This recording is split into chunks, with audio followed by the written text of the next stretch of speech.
Hi there, and thanks for watching. This video is one of a series.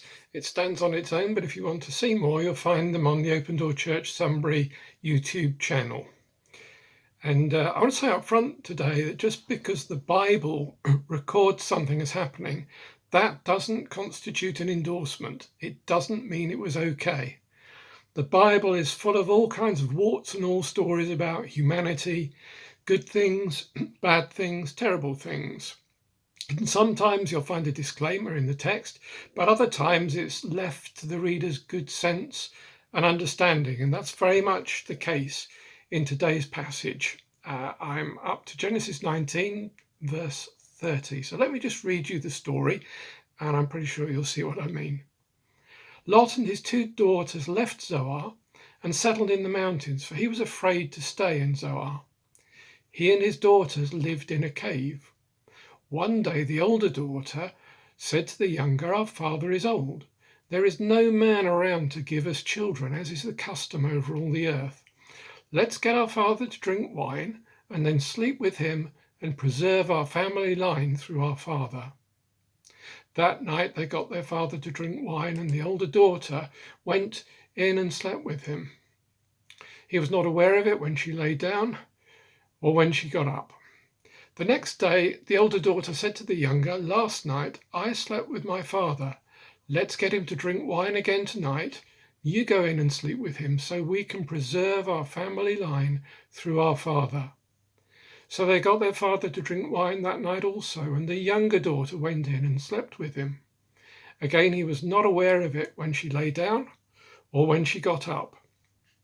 So both of Lot's daughters became pregnant by their father.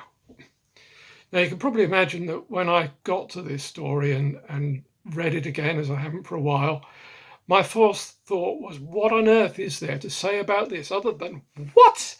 No, this is all wrong. This should not be. This is not only morally wrong, it's against nature, it's even a risk to the children who are to be conceived and born. No. But as I read it again, it's worth looking at some of the things that led these sad, misguided young ladies to make this dreadful decision. And the first one I see is a bad example. These daughters who had been rescued from the destruction of Sodom along with their father, they had been engaged to marry 2 men. So they're probably in their teens. And if the account is chronological in Genesis, it's more than 13 years since Lot and Abraham went their separate ways. So these young ladies have lived most of their lives and all of their formative years in or around Sodom, surrounded by vice, debauchery, an environment where people exploited one another for their own pleasure and for their own benefit. It was fine if you're on the right side of the track. There was lots of wealth and pleasure on offer. If you were on the wrong side, it was a different matter. Let's get our father drunk is basically what the older daughter says. Well, I wonder where that idea came from. 1 Corinthians 15:33, it says, "Do not be misled. Bad company corrupts good character." Bad company corrupts good character. We've all heard about the bad apple in the barrel that spreads rot to all of them. It's so important that we surround ourselves with good company, good example, and that we set a good example ourselves, particularly to our own children. And then there's fear. Lot left Zoar because he was afraid. We're not told exactly what he was afraid of. Maybe he thought Zoar wasn't a safe place for him to be. Maybe he thought what happened to Sodom would eventually spread. Maybe he felt as a refugee, he was tainted. It's unclear. But in any case, he fled to the hills and lived in a cave. Basically, this is a man who's completely lost his nerve.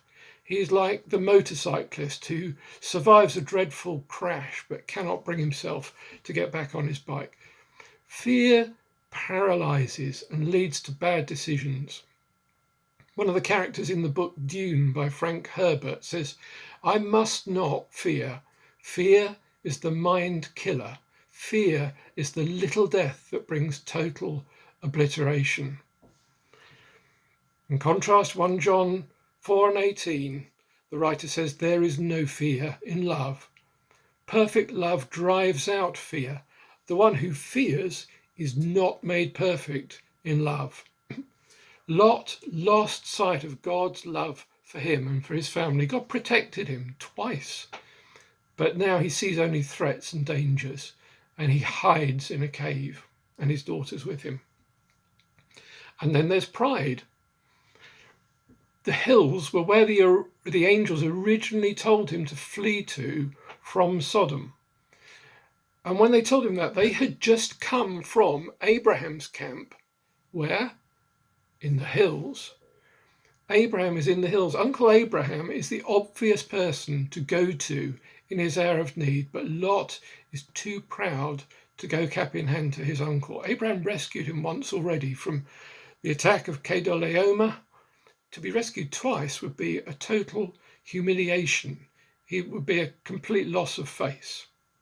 We say, don't we, sometimes that pride comes before a fall, and that's certainly the case in Lot's instant. And then there's impatience.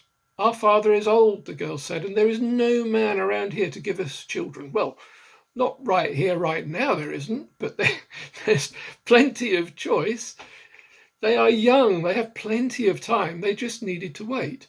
Our father is old, they said. Well, your great uncle, your grandfather's brother is still alive, for goodness sake. Your dad's not that old. Rushing into a decision before time, putting ourselves under pressure to decide something before we really need to, can lead to bad decisions. So that's 4. And then fifthly, and I bet you didn't think I could get 5 points out of this little story. Fifthly, there is blind adherence to tradition. There is no man around here to give us children, as is the custom over all the earth. Well, frankly, if you think custom requires you to have sex with your own father, or anything unhelpful or inappropriate, break the custom. Break the custom. They're not set in stone. These girls have not been compelled into this act, this relationship, as so many women sadly are in different situations around the world. They're not compelled. This is their choice. You do not have to blindly follow the custom. You do not have to do things the way they've always done if it doesn't work for you or in your circumstances or is a bad custom and a bad tradition.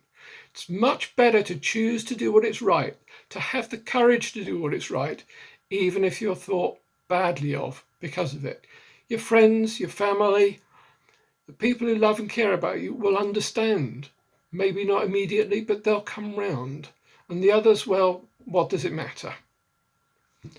Bad example, fear, pride, impatience, blind adherence to tradition led these girls to this awful decision that had consequences for them and for their children and for the whole family. Yeah, what a way to go down in posterity. What a way to be remembered in a story such as this. So my prayer for you today is, may God surround you with people who are a good example and set a good example. May he fill you with knowledge of his love, with humility and patience. May he set you free to be what he made you to be and to do what he made you to do. Amen.